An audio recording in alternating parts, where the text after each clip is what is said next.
pessoal, tem várias formas de a gente entrar no assunto que a gente tem esse final de semana, que é a linha de vivência da afetividade, né? Então, lembrando, né, para quem já está mais tempo na escola, isso é bem óbvio, mas para quem chegou há pouco tempo, né, na nossa escola de formação, que dentro da biodança a gente tem 5 linhas de vivência, né? Então, e que uma delas é a afetividade. A gente tem a primeira linha de vivência, a vitalidade, depois a sexualidade, a criatividade, que foi o que a gente trabalhou no último módulo, e agora a gente vai trabalhar a afetividade, e depois a gente ainda tem mais um módulo sobre transcendência, que são as 5 linhas de vivência que o criador da biodança, o Rolando Toro, ele começou a fazer uma pesquisa, né, quando ele começou a vislumbrar a biodança e vislumbrar essa metodologia tão potente, né, ele via que ele propunha, fazia as propostas e as pessoas sentiam coisas em nível emocional muito potentes, né, isso remetia a elas a uma presença, né, uma presença no aqui e agora, muito potente, uma presença muito emocionada, e que a dança tinha essa capacidade de fazer isso. E daí ele começou a pesquisar que tipos de experiências eram essas, né? Então, essas experiências, primeiro de tudo, ele chamou de vivências, né? Então, a vivência, isso não visto só por Rolando, mas todo por um aporte filosófico que dá estrutura a esse tipo de percepção e de pensamento, né? Então, a vivência, né, ela é a capacidade de viver no aqui e agora com intenso compromisso emocional. Né? Então, o Rolando viu que a biodança deflagrava esse tipo de experiência, que a gente chama de vivência, né? Então, essa capacidade de entrar em uma potente emocionalidade no momento vivido, né? De forma que essa emocionalidade abre uma porta. Né? E, então, ele fez a pesquisa de o que as pessoas sentiam nesse momento, né? E ele foi ordenando isso de uma forma, numa busca de entender o que era esse fenômeno, né? E ele então ordenou em 5 tipos, né? E, de uma forma curiosa, ele percebeu que esses 5 tipos, eles também tinham uma progressividade de digamos, de repetição, ou o quanto era comum nesse tipo de experiência ou mais incomum, né? Então, ele ordenou nessas 5 linhas que eu falei, né? Então, a vitalidade, a sexualidade, criatividade, afetividade e transcendência. E é justamente nessa ordem, né? Por quê? Porque justamente, por exemplo, a linha da vitalidade, a gente tem uma maior facilidade de acesso, né? A linha da vitalidade, por exemplo, fazer uma aula de biodança, se sentir vital, dormir melhor, estar mais perceptivo ao próprio corpo, depois, dentro da sexualidade, toda a questão do despertar do prazer, de viver, da conexão com os próprios desejos, dentro da linha da criatividade, a capacidade expressiva que aumenta, etc. Mas ele viu, assim, que, na realidade, a linha da vitalidade, ela era mais comum, né? Depois, a questão do acesso ao prazer era comum também, mas era como se o primeiro passo fosse mesmo o resgate de nuances que tinham a ver mais com o vital, né? E daí, cada uma dessas linhas, elas foram ficando mais, digamos, com experiências que eram adquiridas à medida que se praticava mais a biodança. Por quê? Porque ele chegou à conclusão também que eram linhas mais reprimidas socialmente. E daí vem a questão do afeto, né, da afetividade, como um sentimento profundo, né, de pertencimento à humanidade. Né? Então, Isso é muito importante a gente pensar, porque às vezes a gente pensa que a afetividade é ser querido, ser bonzinho com as pessoas, ser amigo, né? Claro, esse é um aspecto da afetividade, mas o aspecto profundo da afetividade é a gente se sentir pertencente à nossa espécie, é o sentimento de pertencimento. E dentro de uma sociedade super individualista e exploradora, né, é muito difícil que as pessoas se sintam pertencentes, né? Quando muito elas se sentem pertencentes à própria família, e olhe lá, né, às vezes com um preço muito alto. Então, ele viu, né, que através da prática da biodança, aos poucos as pessoas iam renovando, readquirindo esse sentimento de pertencimento, né? E de vínculo profundo, né? Não numa questão de agradar ou de ser aceito, mas realmente num vínculo de interação, de empático, né? De empatia, de reconhecimento de si dentro de um grupo humano, né? Então, a afetividade é essa linha que tem a ver com isso, e é a linha que, na realidade, também ela é a quarta mais reprimida em nível social, né? A gente vai ver depois para o próximo módulo que a transcendência ela é a mais reprimida, né? Porque a transcendência já não é somente o sentimento de pertencimento à espécie, ao grupo, né? À sociedade, à humanidade, mas a transcendência é o sentimento de pertencimento à totalidade, né? Ao ecossistema, ao mundo, ao cosmos, né? Então, é mais reprimido ainda, né? E a gente tem, dentro muitas vezes a gente pensa assim, nós somos uma cultura de repressão da sexualidade, né? Certamente a sexualidade é super reprimida, mas o Rolando chega à conclusão que, por exemplo, a criatividade, a afetividade, a transcendência têm um grau na nossa cultura de maior repressão ainda do que a própria linha da sexualidade, né?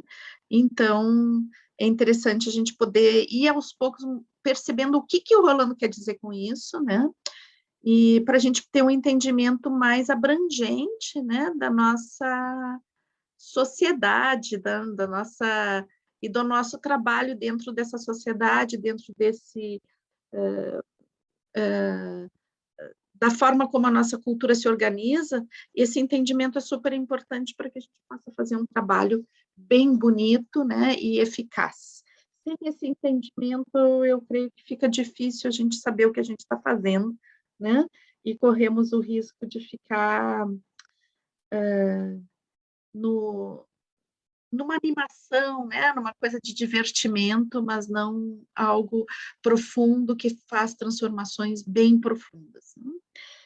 E daí, então, hoje pela manhã, a gente vai ver, né, o porquê a gente vai perceber o afeto, né, a afetividade e o afeto como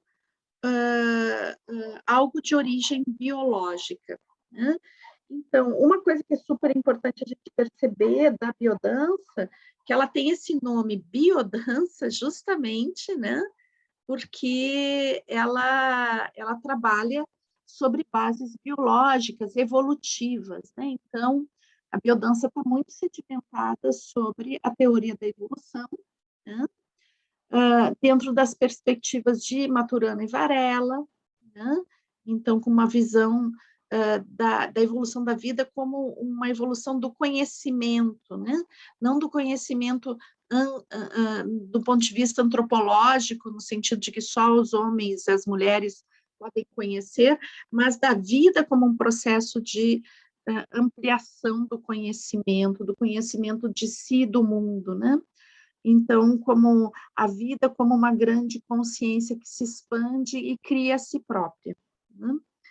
E que Maturana e Varela vão chamar de autopoiese.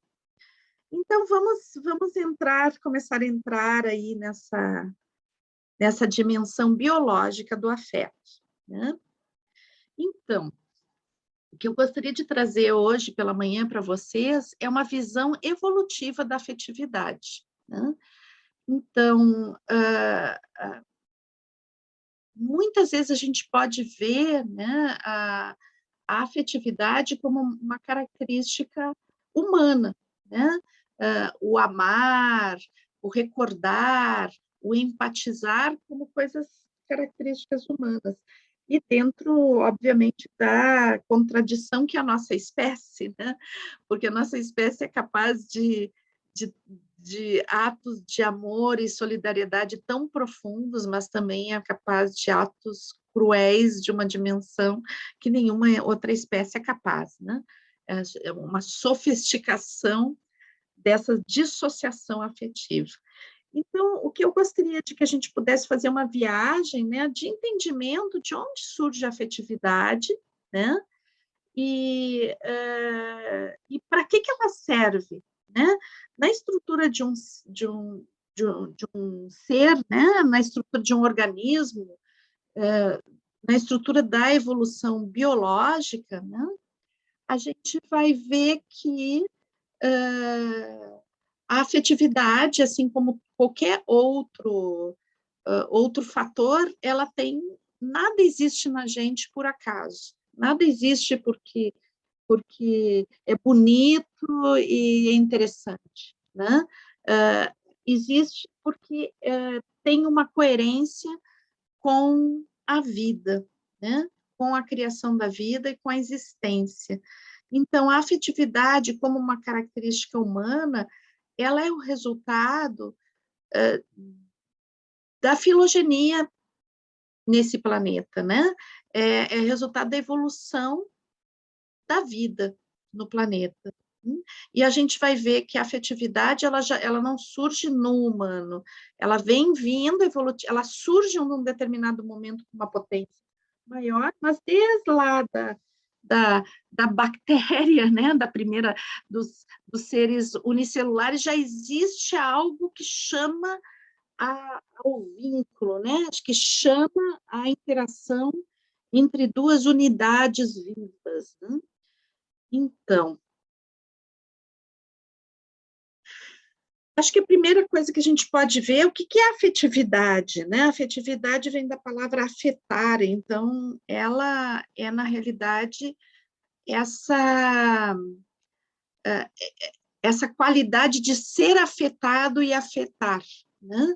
Ou seja, é tudo aquilo que nos move a partir, né, da relação que se estabelece com outros organismos vivos, né? No caso humano, a relação entre os membros da espécie, desculpe, pessoal,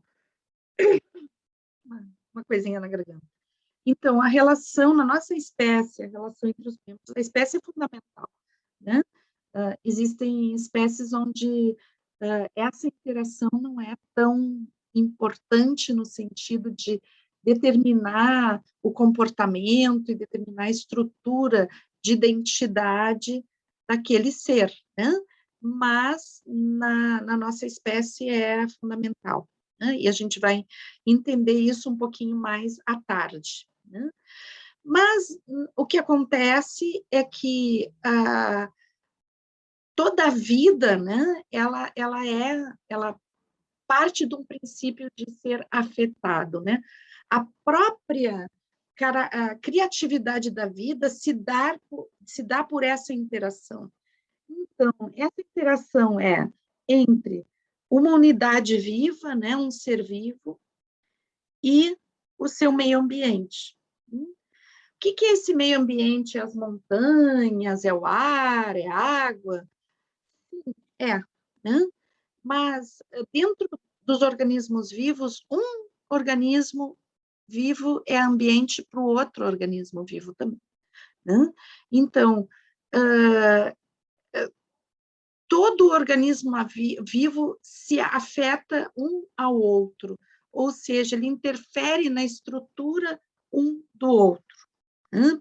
Então, todos os organismos vivos, né, eles têm um padrão de organização, né, semelhante, que a gente não vai entrar em detalhes agora do que define um organismo vivo, né, que tem a ver com a reprodução, tem a ver com a manutenção desse organismo, né, que a gente aí entra nas questões dos princípios biológicos, que a gente já viu na maratona de princípios biológicos, mas que alguns de vocês ainda não viram, mas podem ver e podem resgatar lá.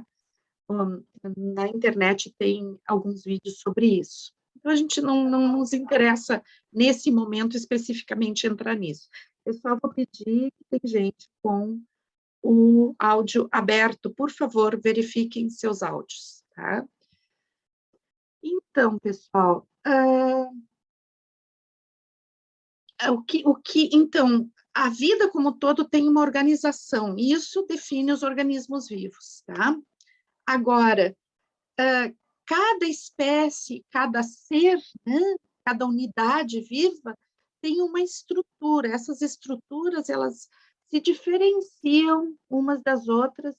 Quando é da mesma espécie, de uma forma muito suave, quando são espécies diferentes, vão ter estruturas bastante diferentes umas das outras, mas lembrando que evolutivamente a gente vem de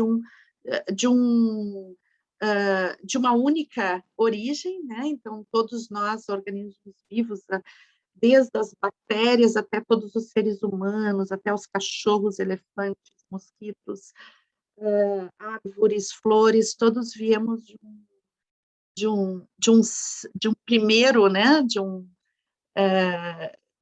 uma primeira célulazinha que evoluiu e fez milhares de derivas, né? Abrindo uma enorme árvore da vida.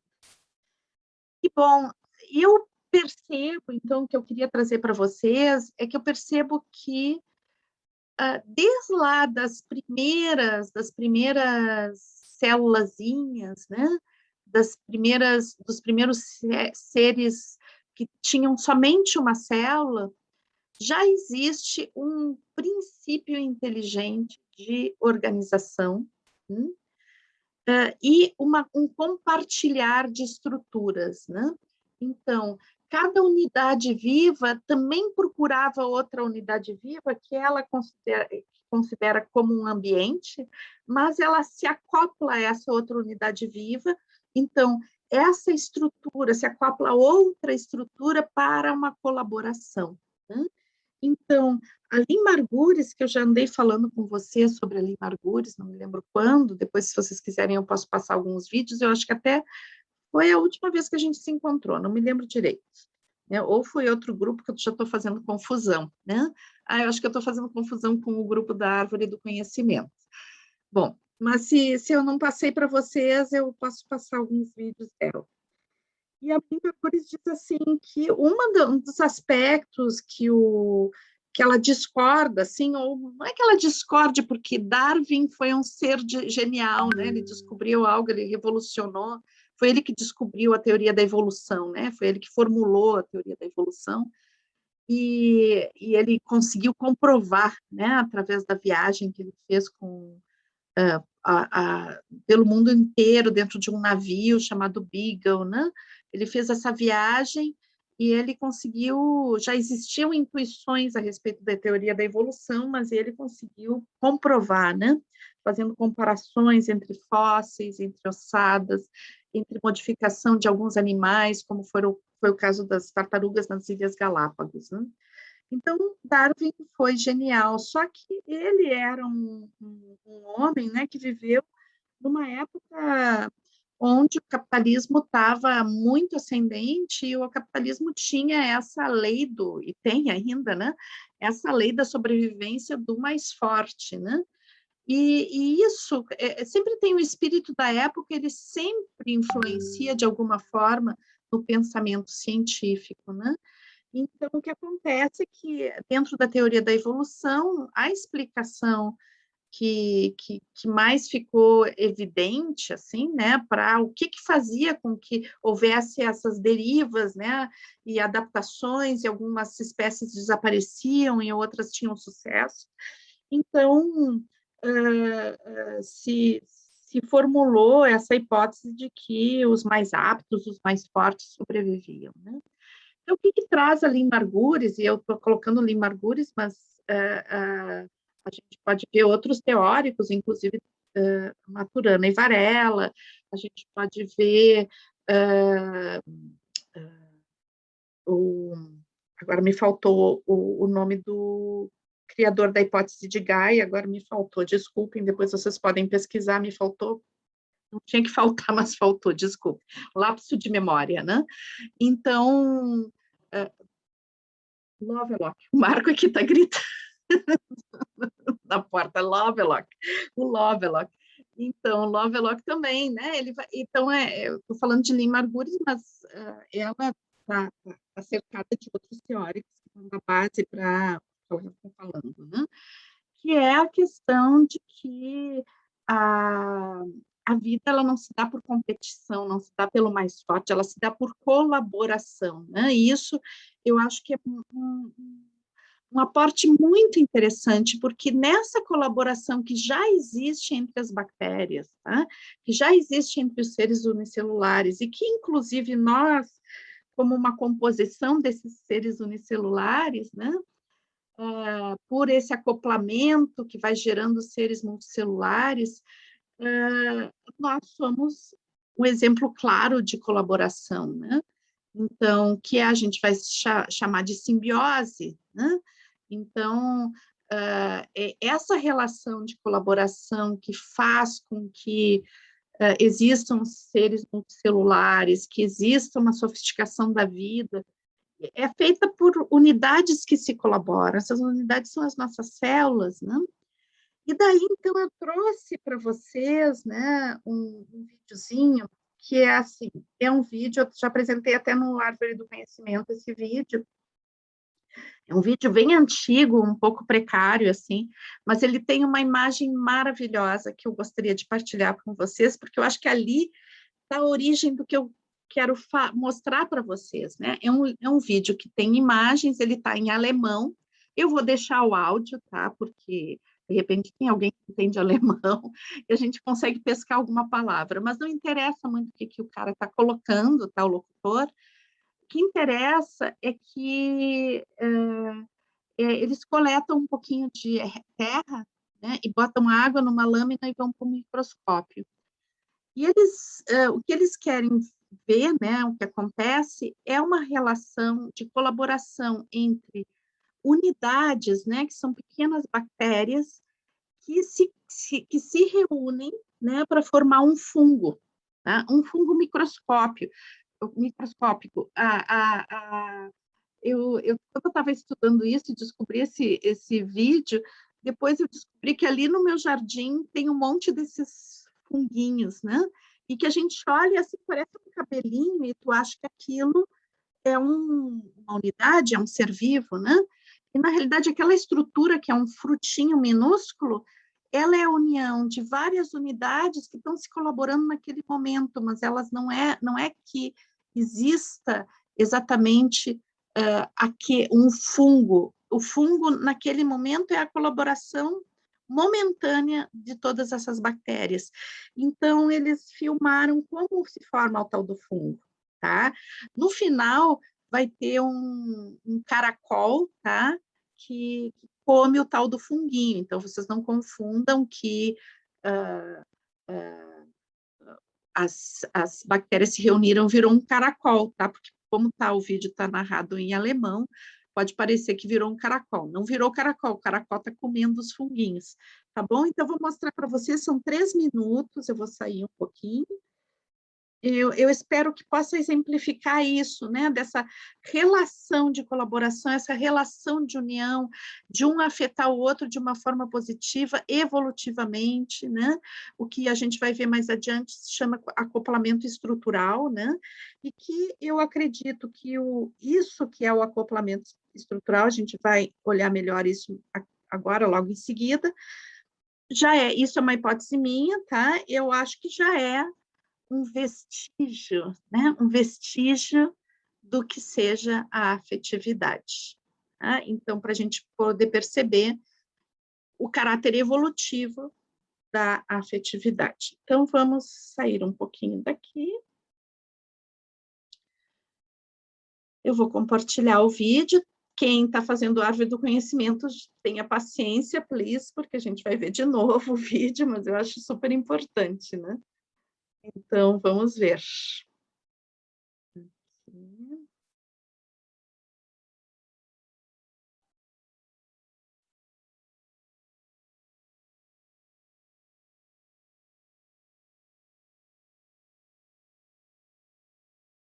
Então, estamos no YouTube, tá? Caso entre um comercial, daí eu pulo ele assim que for possível.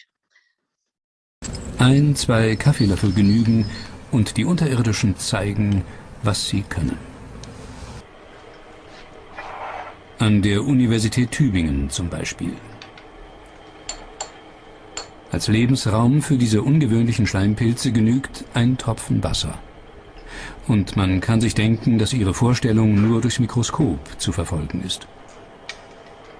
Und auch dort, um ehrlich zu sein, machen sie nicht viel her. Als winzige Einzeller wuseln sie zwischen Pilzfäden herum. Bei stärkerer Vergrößerung sieht man immerhin, dass sie wie Amöben vorwärts kriechen.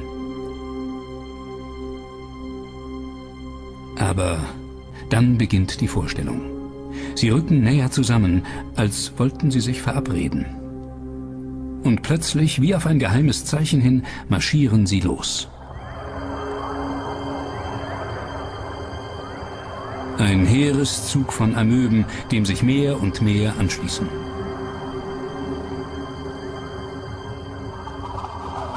Von allen Seiten stürmen sie heran, tauchen ein in den großen Strom.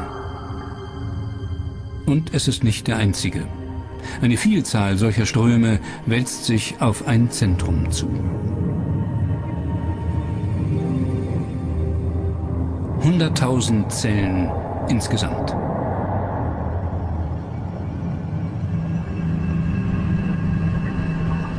Der Vorgang wiederholt sich an mehreren Stellen und jedes Mal schließen sich die Amöben zusammen zu einem neuen, vergleichsweise riesigen Organismus. Zu einer Art Nacktschnecke, die zielstrebig davonkriecht. Der Körper ist außen mit Schleim überzogen und hinterlässt eine deutliche Kriechspur.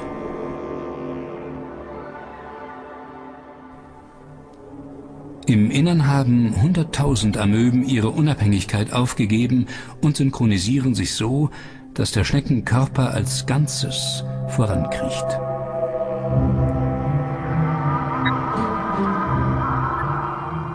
Der Vorgang ist fast unheimlich. Da organisieren sich unzählige Schleimpilzzellen zu einem höheren Lebewesen, das Licht und Wärme wahrnehmen kann und auf chemische Reize reagiert. So schafft es den Weg ans Tageslicht, um sich fortzupflanzen. Und dabei wandelt es sich ganz nach Schleimpilzart in ein pflanzenähnliches Wesen.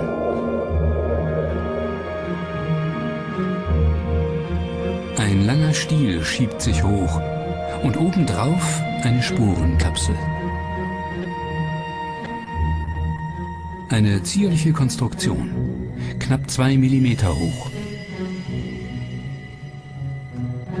Die Sporen werden mit dem Wind verschickt und manchmal mit der Schneckenpost.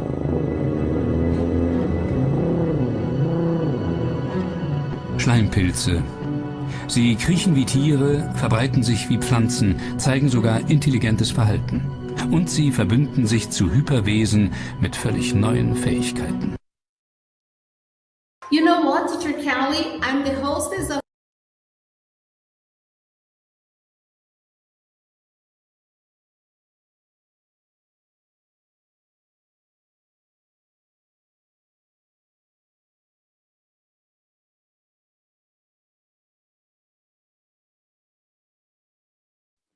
O som, Mirtz.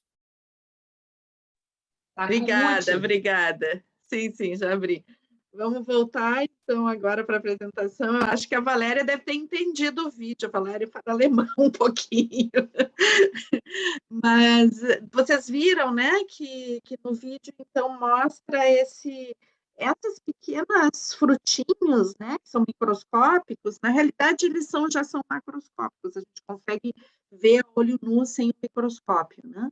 Vocês vão ver aí nos mofinhos que tem nas lajes, dos pisos na rua, parece uns cabelinhos, é esse fungo, né, que vocês viram que, na realidade, não é um fungo exatamente, né? Ele é a reunião de vários seres unicelulares que se colaboram naquele momento, formando esse fruto, né, que se chama um fruto dentro de biologia. Então, eu considero, assim, que isso já, para Maturana e Varela, isso é o início de um comportamento inteligente, né? Existe uma inteligência desde os seres unicelulares, né? E que faz com que a vida se crie, se organize, né? Cria uma base colaborativa de organização, onde se fundem várias estruturas nessa colaboração. Então, essa união de várias estruturas vivas que, na colaboração, na dança da vida, na realidade, isso é uma grande dança, né? Então, na dança da vida, essa colaboração, ela cria uma nova unidade, né? Uma nova identidade, que é a da colaboração, né? Daquele pequeno acoplamento de vários seres, surge uma outra identidade. Para ter mais ideia do que eu estou falando, eu vou exemplificar com uma coisa bem fácil dentro da própria biodança, né? Então, se eu colocar uma música e pedir para vocês dançarem, né? Então, cada um vai, né, dentro da música, do ritmo, a gente vai dançando, né? E cada um vai ter umas nuances muito específicas da sua dança, né? Se a gente olhar um e outro, a gente vai ver que a dança é semelhante, mas não é tão semelhante assim, porque tem características da identidade de cada pessoa ali dentro da dança, né? Quando as duas pessoas dão as mãos e começam a dançar juntas, de mãos dadas, né, no exercício que a gente chama de sincronização rítmica, então é como se cada uma delas abandonasse um pouco algumas características muito singulares para se colocar em colaboração. Essa colaboração, que é um acoplamento, né, ela gera uma terceira dança, que não é nem a primeira, nem a de um, nem a de outro, é a dança da união dos dois. E isso já tem uma característica que é como se não, na realidade é que a colaboração entre essas duas pessoas para criar a dança cria uma terceira identidade, né? E o nosso corpo é isso. Então, o que nos leva a essa relação de colaboração, que é um princípio de vida, né? É um princípio da vida desde as suas unidades mais simples, ok? Ó, pessoal, de novo, estamos com áudios abertos. Por favor, verifiquem os áudios. Buenas. Então, vamos lá. Vamos passar aqui. Então, para isso, para a gente entender o que é essa dança, a gente tem que perceber, né, então, que o outro, né, seja da minha espécie ou seja de outra espécie, ele sempre é além de ser um outro organismo, ou seja, ele ter um nível semelhante de organização, né, porque os organismos vivos, eles têm uma organização semelhante, mas têm estruturas diferentes, né? O outro sempre ele vai ser algo que me desacomoda, né? O outro, ele sempre o ambiente é algo que vai ter uma relação de desacomodação, né? Então, se nada mudasse, né? É como que um organismo se adapta a um determinado ambiente e está ali, né? Acomodado, literalmente acomodado. São as modificações ambientais que vão causar, né, uma desacomodação que faz com que o organismo vá se adaptando, vai se transformando buscando novas formas de interagir. Essas novas formas de interagir, elas afetam o ambiente, fazem que o ambiente mude, e isso tem uma retroalimentação na relação com aquele ser. Só que a gente, como eu coloquei no início, o ambiente não é só os elementos da natureza, o ambiente é principalmente os outros seres. Então, a gente, na realidade, está numa dança, numa super dança. A vida é uma grande dança de interações, né? Onde um organismo afeta o outro, um é ambiente do outro, e se estabelecem relações, possibilitando relações de interação, onde a gente fica se afetando mutuamente, crescendo mutuamente, criando novas identidades, que são as identidades relacionais.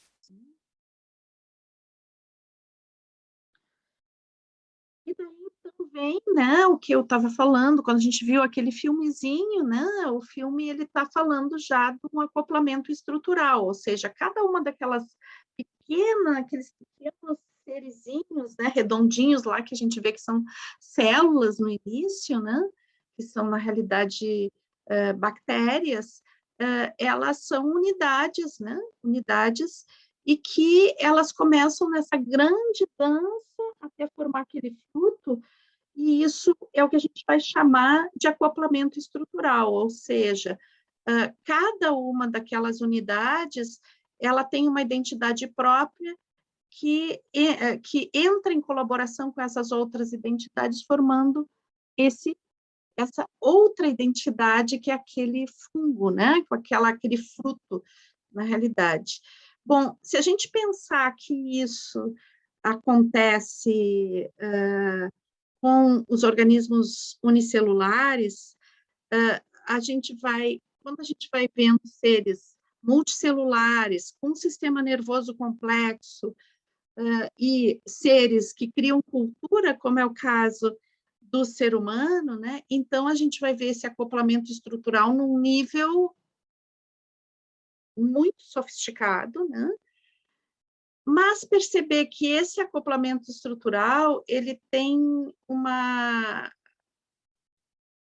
realidade, são versões diferentes de algo que é semelhante, né? Que a organização, apesar das estruturas que estão se criando serem muito diversificadas e muito amplas, a forma de organização original, essa dança da vida, essa relação de colaboração, ela vai se repetindo.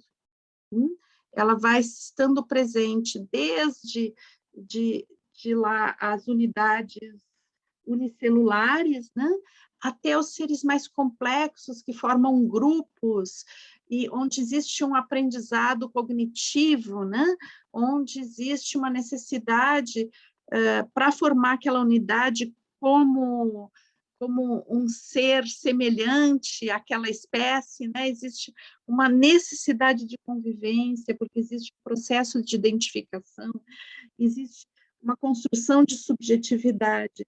Então, desde do ser unicelular até o ser mais complexo, um sistema nervoso mais complexo, a gente vai ver uma relação de colaboração, uma relação de afetar-se mutuamente, muito presente em todos esses estratos, desde o mais sofisticado, desde o mais simples até o mais complexo.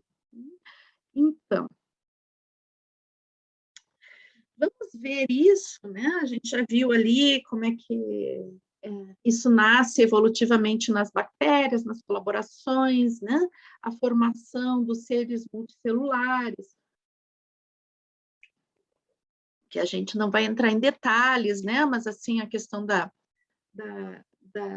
diversificação das células, né, dentro do nosso corpo, então, células que são cardíacas, células que têm a ver com nossos, com o sangue, tem a ver com a respiração, né, então, toda essa relação muito complexa de um organismo multicelular, com muitos órgãos, né, então, isso tem a ver com essas relações de colaboração. Mas, e sem pensar ainda em todos os seres que nos habitam, né? Vermes, bactérias que nos ajudam na digestão, né? Então, tudo isso tem a ver com acoplamento estrutural.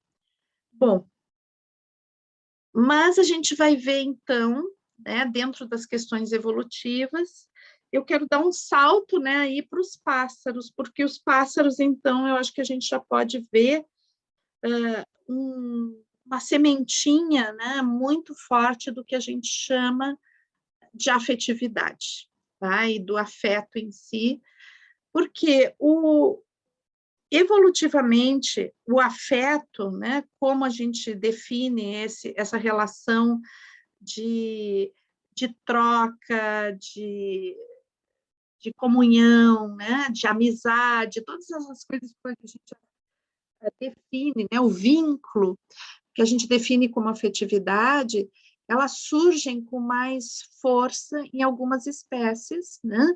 Que geralmente são espécies que têm um sistema nervoso mais complexo e que têm uma característica de relação importante de aprendizado entre uma geração e outra. Então, a gente vai ver isso acontecer de uma forma muito forte já nos pássaros, né? Então, por exemplo, a gente pode ver seres que nascem de ovo, como uma tartaruga, um crocodilo, né? Um jacaré, né? Um peixe. Então, que a maioria deles não necessita dos pais para aprender, né, algo. Vem com o que necessita de comportamento inato, né? E depois esse comportamento inato, ele vai, se aquele ser sobrevive, né? Ele vai se, digamos, se aperfeiçoando com a experiência, né? Então, uma tartaruguinha que ela nasce sem a mãe deixou lá o ovinho na areia e ela nasceu, ela já nasce com instinto de sair correndo lá para o mar, né? E se elas conseguem se safar lá das gaivotas, que quase todas não conseguem, ela já sabe nadar, né? E já sabe caçar também. Só que, de repente, ela saiu. O nado inicial, as primeiras caças podem não ser muito perfeitas. À medida que ela vai vivenciando aquilo, ela vai sendo cada vez mais expert em fazer essas coisas de tartaruga, né? Por quê? Porque a própria experiência vai reforçando o aprendizado. Isso acontece com seres mais complexos também, só que alguns comportamentos dos seres com sistema nervoso mais complexo necessitam de aprendizado. Então, a gente vai ter aqui algumas funções que já estão no nível inato, mas precisam de um estímulo do outro, né? Um estímulo de um ser da mesma espécie, e daí se cria, né, um estado de vínculo que é muito diferente, né, que surge aí a partir dos pássaros, né, que é esse estado de se interessar pela cria, de ver, fazer o ninhozinho, e de cuidar e caçar, ensinar a voar, né? Então, inclusive nos pássaros, é bem interessante que os pássaros, quando eles rompem a casquinha, né, do ovo, o primeiro ser que eles veem se mexendo na frente, eles acham que é a mãe, né? Eles ficam seguindo, né? Perseguindo, né? Por exemplo, patinhos, gansos. Se vocês estiverem na frente de uma ninhada de gansos e não a gansa, quando eles nascerem, possivelmente eles fiquem seguindo vocês e acham que vocês sejam a mãe deles, né?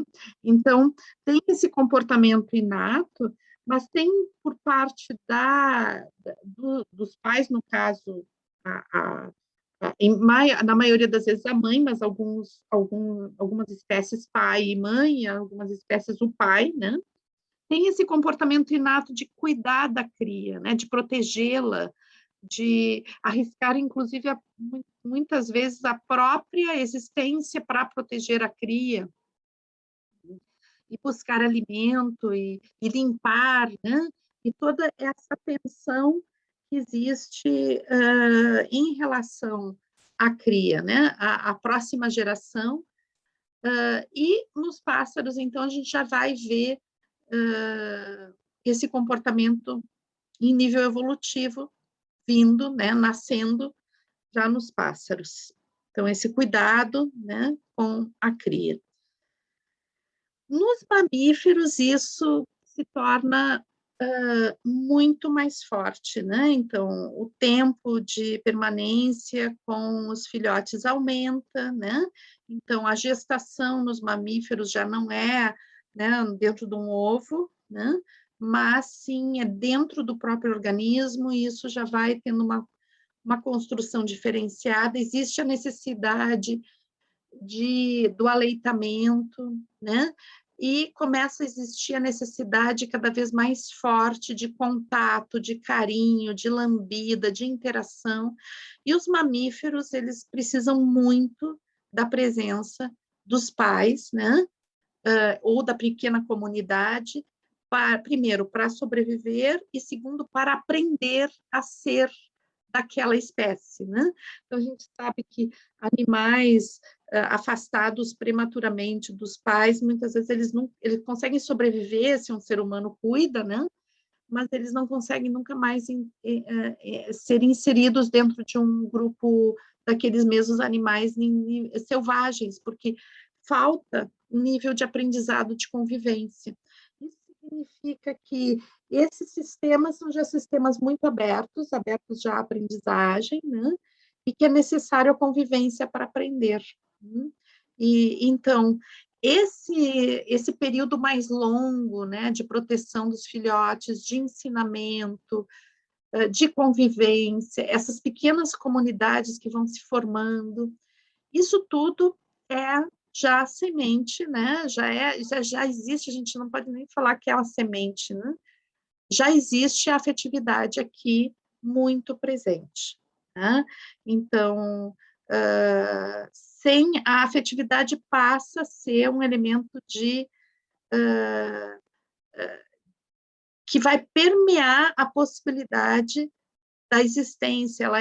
Ele é um elemento que vai permear a possibilidade de sobrevivência na realidade. Né? Então, os grupos, a integração desses grupos, né? A proteção mútua. Até vou contar para vocês uma história que eu vivi lá nos Aparados da Serra, uma região aqui do Rio Grande do Sul, né? Lá na montanha, uns canyons que a gente tem por aqui, e eu estava lá com um facilitador que para algumas pessoas é bem significativo aqui, que é o Sancler, né? E a gente estava caminhando, fazendo uma caminhada juntos, eu e ele só, que a gente estava pesquisando um lugar para levar o grupo. E aqui no Rio Grande do Sul tem muito gado, né? Tem muito boi, vaca, etc. E a gente entrou num lugar que tinha muitos, assim, gado espalhado, mas era um terreno muito amplo, de vários quilômetros, então tinha, assim, essa manada, depois que eu fui ver que era uma manada, né? Era um monte de gado espalhado, né? Em pequenos grupos, pastando em vários lugares, em várias montanhas, morrinhos, em várias colinas que estavam ali por perto. Eles não estavam juntos, todos juntos, eles estavam muito espalhados em uma grande distância. Eu fui caminhando com o Sancler e 2 cachorros começaram a nos seguir e brincar e fazer festa com a gente, até que a gente chegou num lugar onde tinha um bezerro, né, um filhotinho da vaca, e esse bezerro aparentemente tinha se perdido da mãe. E era um bezerrinho muito, muito frágilzinho, muito novinho. Né? E os cachorros, eles não eram nossos cachorros, a gente não tinha domínio nenhum sobre eles. Os cachorros olhavam aquele bezerro frágil, né? E possivelmente eram os cachorros mais selvagens, e saíram correndo e foram para cima, começaram a morder as patinhas do bichinho, né? Começaram a realmente tentar caçar aquele animal, né? E ele começou a mugir, mas assim, urrar, assim, né? que se ouvia em todas as montanhas. E daí algo mágico aconteceu, foi muito, muito bonito, porque todo aquele rebanho, que nem parecia um rebanho, que estava disperso pelas montanhas, né, começaram a responder e começou a vir uma quantidade imensa de vacas e touros para aquela região onde estava o filhotinho, e eles cercaram, eles fizeram uma roda ao redor do filhote, e baixaram a cabeça e apontaram os cornos para os cachorros, né? E os cachorros, obviamente, desistiram imediatamente do seu intento de pegar o filhotinho, né? Então, isso é um tipo de organização de inteligência, né? E de vínculo, na realidade, o que eu percebi é que ali existia uma comunidade, né? Uma comunidade que se protegia mutuamente. E que, bom, e que aquele membro que era mais desprotegido, vulnerável, era protegido por toda a comunidade. Então, muito interessante, né? Trago como exemplo de que, na realidade, aqui a gente já vê uma manifestação, né? De solidariedade, de cuidado, de proteção, de ajuda mútua, né? Num nível muito sofisticado. Daí a gente tem os grandes símios, né? Nos grandes símios a gente vai já ver um comportamento muito semelhante ao nosso, né? Os grandes símios, eles têm essa característica dos símios, né? E que são gostam de brincar, tem essa questão das mãos, né? Do manipular objetos, a necessidade de contato físico, o deitar no peito, né?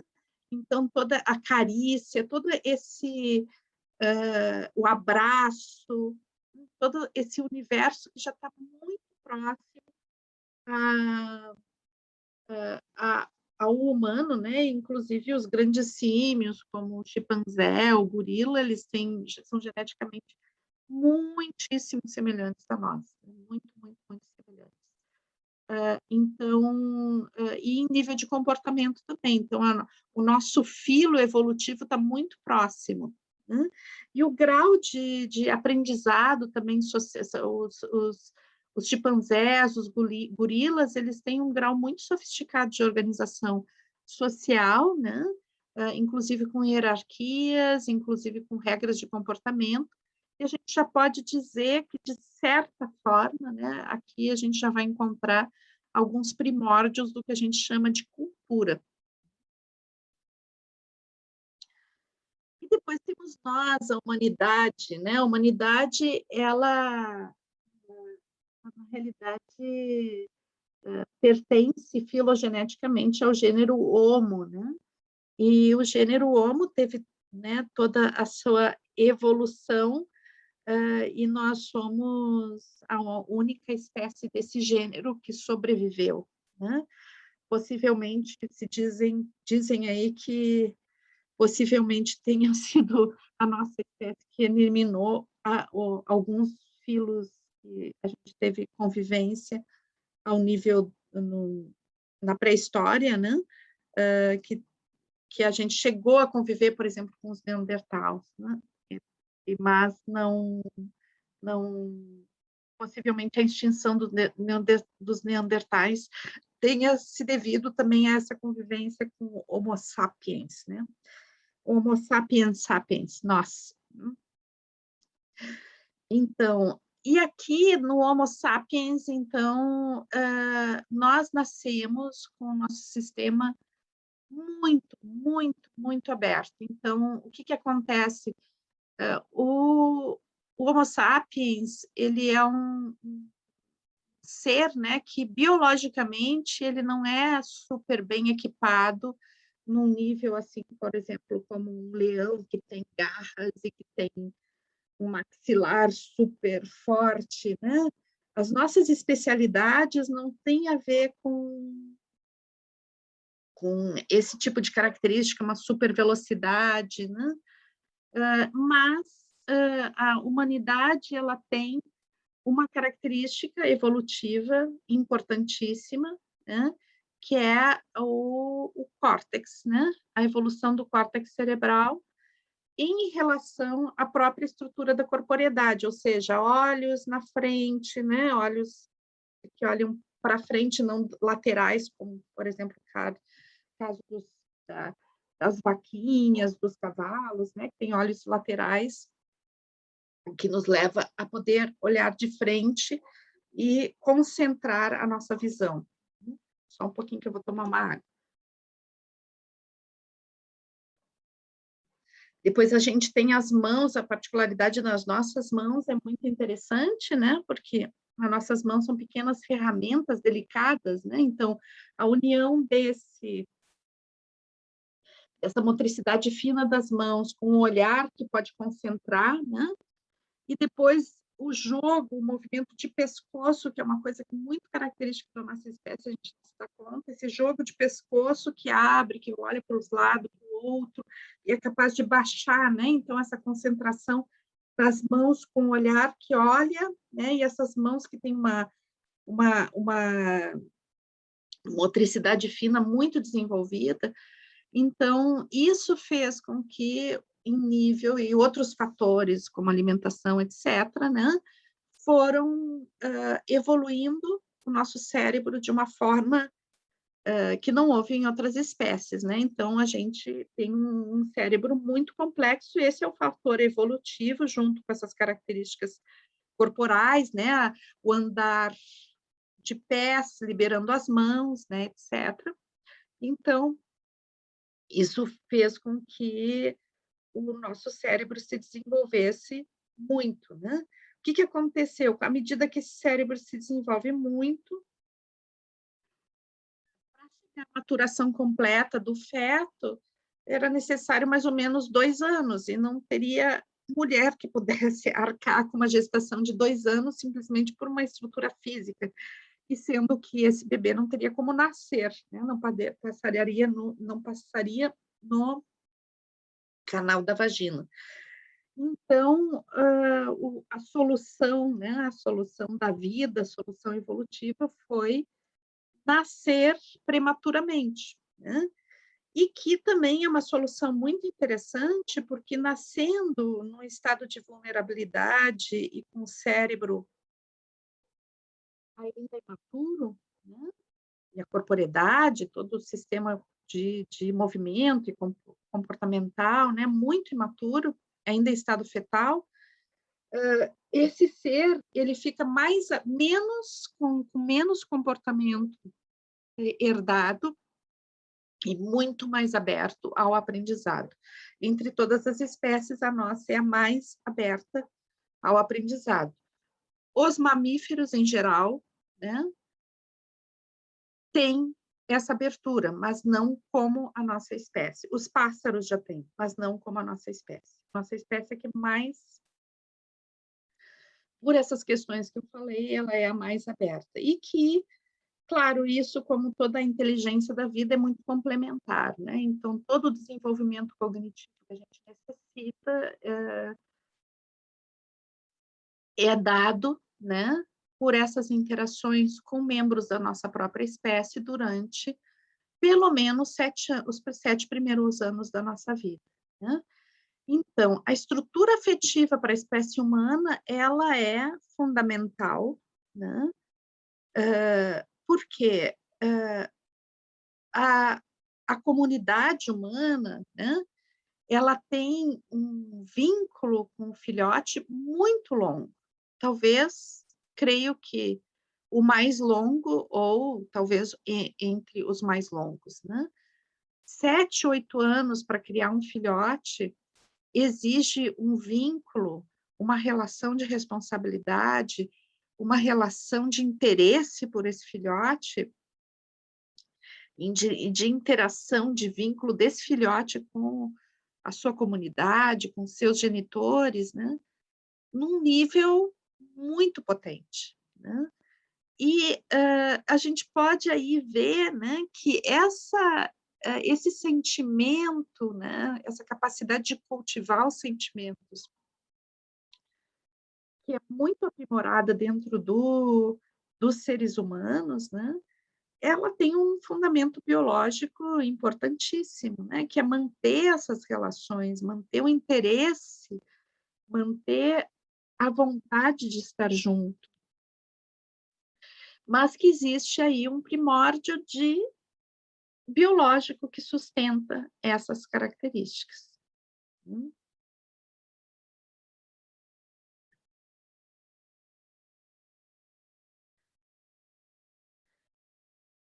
Então, quem somos, né? Aqui a gente tem um Neandertal, né? Que é a espécie mais próxima à nossa, que a gente já chegou a ter um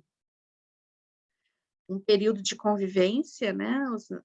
A espécie humana vem da África, possivelmente, e os neandertais, eles são europeus, né? Das estepes. Bom, quando o Sapiens chega na Europa, né? Chega ali naquela região mais gelada, né? Os neandertais, eles estavam muito adaptados às glaciações e tudo. Existe um confronto aí que a gente não sabe, tem uma ideia de que talvez existisse uma espécie de acoplamento aí onde nós teríamos também sangue neandertal, né? Mas o que é de fato é que esse filo encerrou, né? E o único filo que sobreviveu é o da menina, né? A Sapiens sapiens, né? Então, quem somos? Eu acho que é uma grande pergunta, né? Esse quem somos. Como eu coloquei para vocês, o vínculo afetivo é fundamental na nossa espécie, né? E a nossa espécie constrói a identidade de cada ser baseada em relações humanas, né?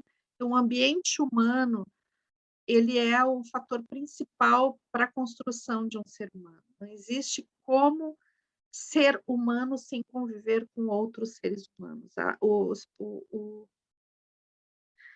O ser humano é um sistema muito aberto, né? Então, nós somos quem somos pela convivência que temos com outros seres humanos.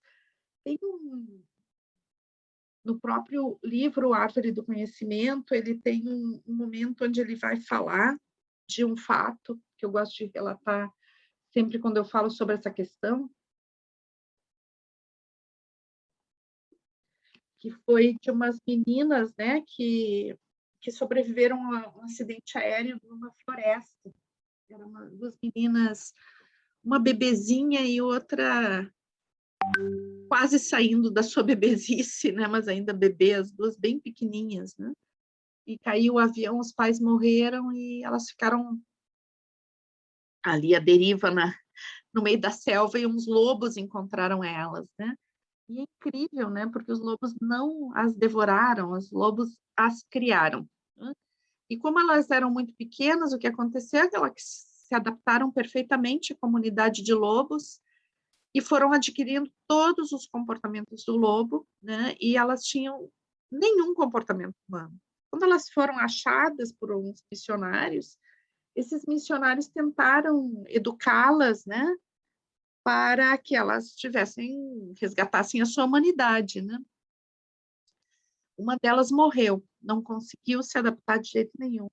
E outra sobreviveu mais uns anos, mas toda vez que ela tinha uma situação de estresse, ela virava um lobo de novo, né? Ela tinha todo o comportamento de lobo, né? E daí, então, que se pensou assim, quem sabe a gente pega um animal que tenha uma genética muito semelhante à nossa e tenta fazer uma experiência semelhante, né? Essa não foi uma experiência, foi um acaso, né? Foi observado, mas com o animal, então, se resolveu fazer uma experiência, né, para ver se, por exemplo, se um chimpanzé criado como um ser humano poderia ter traços humanos, né?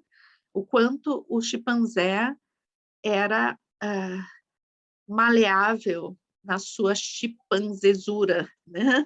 Se ele fosse criado por humanos, será que ele teria características próximas aos humanos? Então, se nasceu um chimpanzézinho, ele foi retirado da mãe e dado a uma família que o criou como uma criança, né?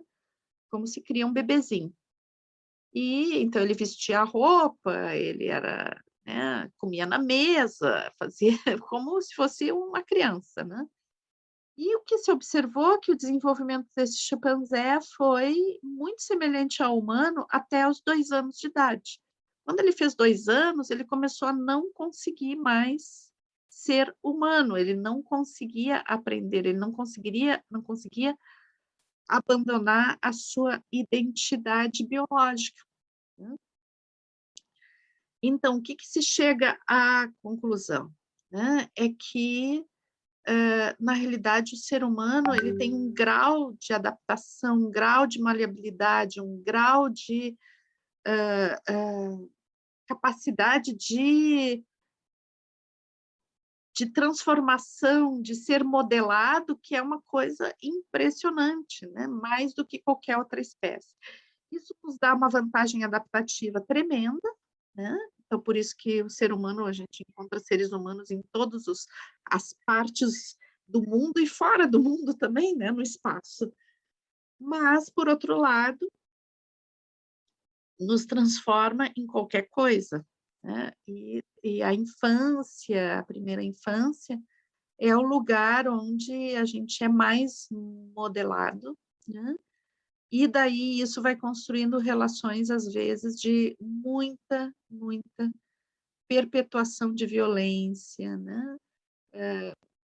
Então, ao mesmo tempo que esse grau de aprendizado e de plasticidade no sentido de maleabilidade da identidade, né, assim como isso nos dá uma super capacidade de adaptação, isso também pode determinar um grau de afastamento da nossa própria humanidade, né, do que significaria ser humano, né.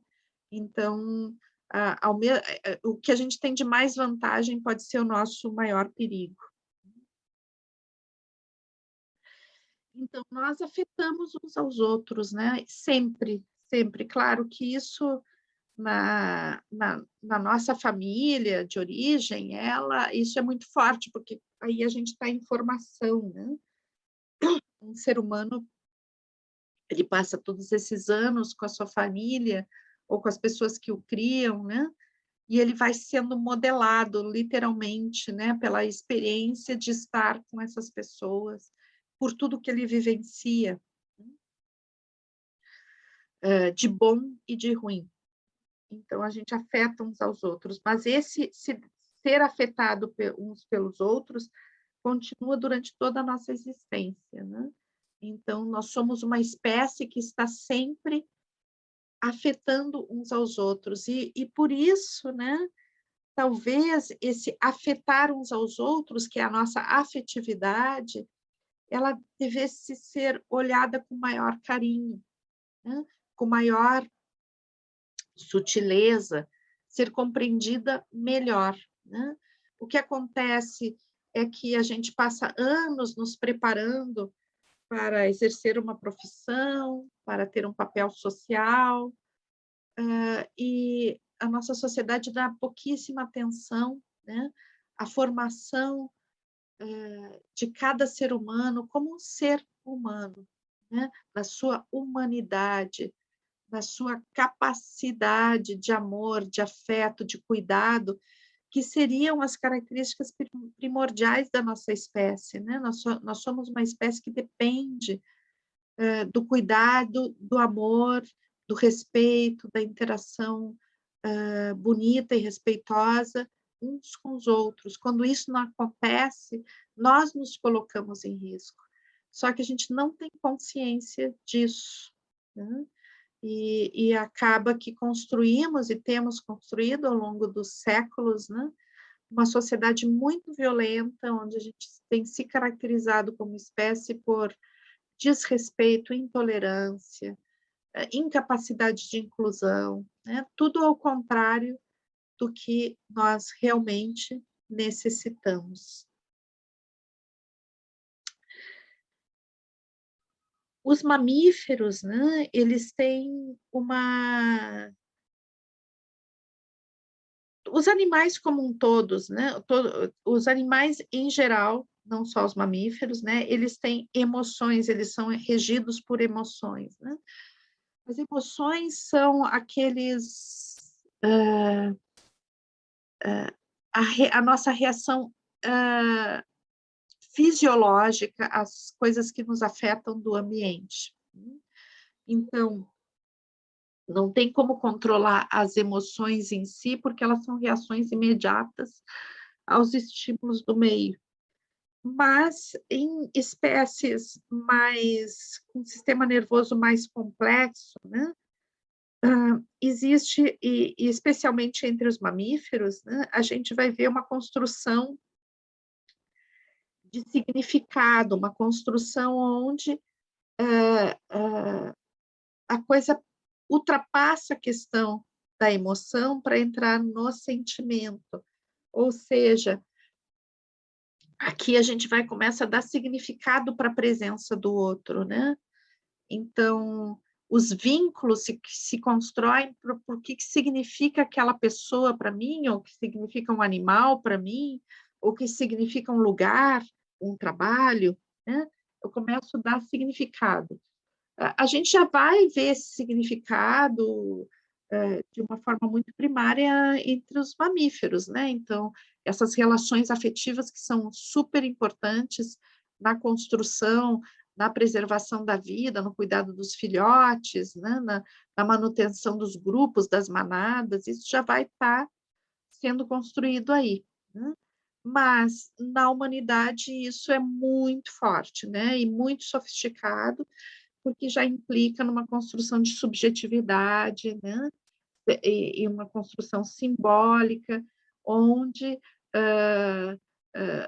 eu posso ter uma série de sentimentos em relação a uma determinada pessoa, a um determinado fato, né? Em sentimentos, inclusive, contraditórios, ok? Como amor e raiva ao mesmo tempo por uma pessoa. Então, é dessa relação de sentimentos, né, dos sentimentos que a gente vai cultivando ao longo da nossa vida, é que vamos construindo a nossa identidade. E daí a gente vai ver de tarde um pouquinho mais a respeito da construção da afetividade, da identidade, da relação entre identidade e afetividade.